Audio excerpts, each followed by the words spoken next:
ရောက်စီတဲ့အားလုံးသခင်ယေရှုထံမှညီသက်ချင်းကောင်းကြီးမင်္ဂလာသည်ဤဗီဒီယိုကိုကြည့်နေတဲ့သူပေါ်မှာတက်ရောက်ပါစေအာမင်တနေ့တာလုံးဘုရားသခင်ရဲ့လမ်းပြမှုအားဖြင့်အကောင်းဆုံးကျမ်းမာစွာတရက်ပြီးတရက်တလားပြီးတလားနေ့ပြီးတစ်နေ့ကိုအကောင်းဆုံးပို့ဆောင်ပေးလို့ထိုဘုရားသခင်ရဲ့နာမတော်ကိုချီးမွမ်းပါတယ်ယနေ့မိတ်ဆွေတို့ကိုဝေမျှခြင်းတဲ့အကြောင်းအရာလေးကတော့အပြည့်ဝင်ချတောင်းပန်ခြင်းဆိုတဲ့အကြောင်းအရာလေးပဲဖြစ်ပါတယ်ဤအရာလေးကိုမဝေငှခင်မှာကျွန်တော်ကျမ်းပိုက်လေးတစ်ပိုက်ဖတ်ချင်ပါတယ်ရှင်ယောဟန်ဩဝါဒစာပထမဆောင်အခန်းကြီး1အငယ်9ကိုအပြစ်တို့ကိုဖော်ပြတောင်းပန်လျင်ငါတို့အပြစ်များကိုလှူ၍ဒုစရိုက်ရှိသမျှနှင့်ကင်းစင်စေခြင်းကဘုရားသခင်သည်တစ္ဆာနှင့်၎င်းဖြောင့်မတ်ခြင်းနှင့်၎င်းပြည့်စုံတော်မူ၏အာမင်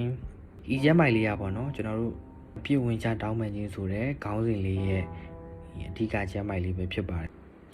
ကျွန်တော်တို့ရဲ့နေ့စဉ်ဘဝမှာဖြတ်သန်းရတဲ့အချိန်တွေရှိကြပါတယ်ထိုနည်းတူအပြစ်များလုပ်ခဲ့မိကြပါတယ်ကျွန်တော်လည်းအပြစ်လုပ်ခဲ့မိသလိုမိတ်ဆွေလည်းအပြစ်မိတတ်ပါတယ်ဒီနေရာမှာအဓိကဖော်ပြချင်တာဟာအပြစ်လုပ်ပြီးတိုင်းမှာကိုပြုခဲ့တဲ့အပြစ်ကို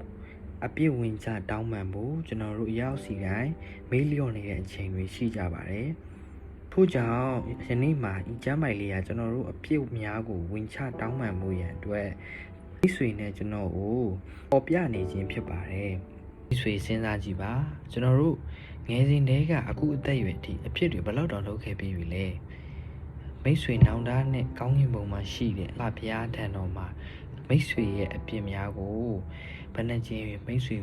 ဝင်ချတောင်းပန်ပေးသွားပြီလဲဥပမာကျွန်တော်တို့အလုပ်ထဲမှာတကယ်ချင်းမိတ်ဆွေများညီအကိုများစီမှာတော့ကျွန်တော်တို့အမှားလေးတေးလေးမှားခဲ့ရင်တော့ကျွန်တော်တို့တောင်းပန်ကြတယ်သူတို့ပြန်ပြီးတော့ဗောနော်စိတ်ကျေနပ်အောင်ကျွန်တော်တို့ပြန်လုပ်ပေးကြတယ်ဒါတွေကကျွန်တော်လူသားချင်းချင်းမှာပြန်လုပ်ရတဲ့အကြောင်းတရားတွေပါထို့အတူကျွန်တော်တို့ယနေ့ကျွန်တော်တို့နေထိုင်နေတဲ့ဒီကမ္ဘာလောကဒီစကြဝဠာကြီးကိုဖန်ဆင်းတဲ့ဖန်ဆင်းရှင်ကိုကျွန်တော်တို့နေ့စဉ်လုပ်ခဲ့တဲ့အပြစ်တွေကျွန်တော်တို့နေ့စဉ်လုပ်ခဲ့မိတဲ့အမှားတွေကိုအတွက်တောင်းပန်ပါမိတ်ဆွေကိုခွင့်လို့ယုံတယ်မကပဲစင်ကြယ်တန်ရှင်းစေသောအသက်တာနဲ့အတူမိတ်ဆွေကိုပြည့်စုံစေမှာပဲဖြစ်ပါတယ်ဟုတ်ကဲ့ပါဒီရာကျွန်တော်ကိုယ်တိုင်လဲကျွန်တော်နေ့စဉ်ထဲမှာဖြတ်သန်းနေရတယ်ကျွန်တော်အပြစ်များကိုဝင်ချတောင်းပန်ရတဲ့အခန်းကဏ္ဍတစ်ခုလည်းဖြစ်ပါတယ်ထို့ကြောင့်ယခုအပြစ်ဝင်ချတောင်းပန်ပါဘုရားသခင်နဲ့အချိန်ယူပါမိတ်ဆွေဘုရားသခင်ကသူနဲ့အချိန်ယူခြင်းကိုအလွန်နှစ်သက်ပါတယ်သနာဖတ်ခြင်းဆိုလည်းကောင်းဆုတောင်းခြင်းဆိုလည်းကောင်းဓမ္မသခြင်းများဖြင့်ဂုဏ်တော်ကိုချီးမွမ်းခြင်းဆိုလည်းကောင်းထိုအရာများနဲ့ပါဝင်မယ်ဆိုရင်ကောင်းကင်ဘုံမှာရှိတဲ့ကျွန်တော်တို့ဘုရားသခင်ဟာမိတ်ဆွေရဲ့အဖြစ်ကိုလွှတ်ယုံတာမက